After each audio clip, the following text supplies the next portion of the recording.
আপনি দেখছেন news now, আমরা জানি কোনটা খবর।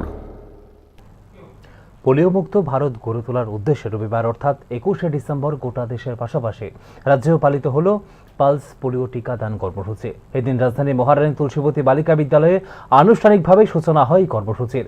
0 থেকে 5 বছর বয়সের মোট 3,40,000 শিশুকে পালস পোলিও টিকা দেওয়ার লক্ষ্যমাত্রা ধার্য করেছে রাজ্য সরকার।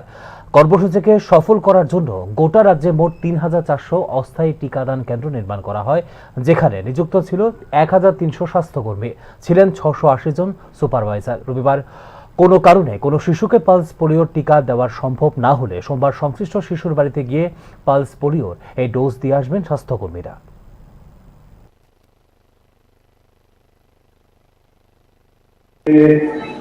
পোলিও কোভিড শুরু হয়েছে আমাদের রাজ্যে।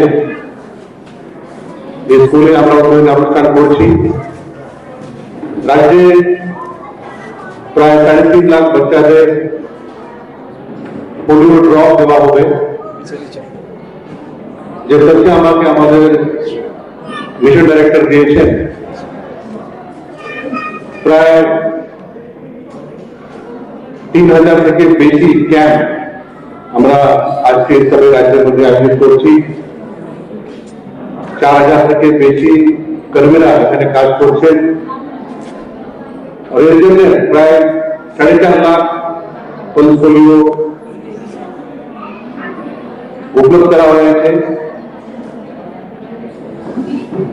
আমাদের রাজ্যে আর আমাদের দেশে পালস পোলিওর এলিমিনেশন যে অভিযান গত 3 বছর যাবৎ অত্যন্ত সাকসেসফুল আমরা মনে করি।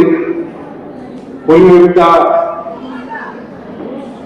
লাইফ থ্রেটানিং ভাইরাস, এটা আমাদের নার্ভাস সিস্টেম, আমাদের শরীরকে ড্যামেজ করতে পারে। পালস পোলিও যদি হয় তো আমরা প্যারালাইজ হতে পারি। এই জন্য আমাদের দেশে ও রাজ্যে কোনো পালস পোলিও কেস না হয়, এই জন্য আমরা প্রত্যেক বছর আমরা মুহিম করি।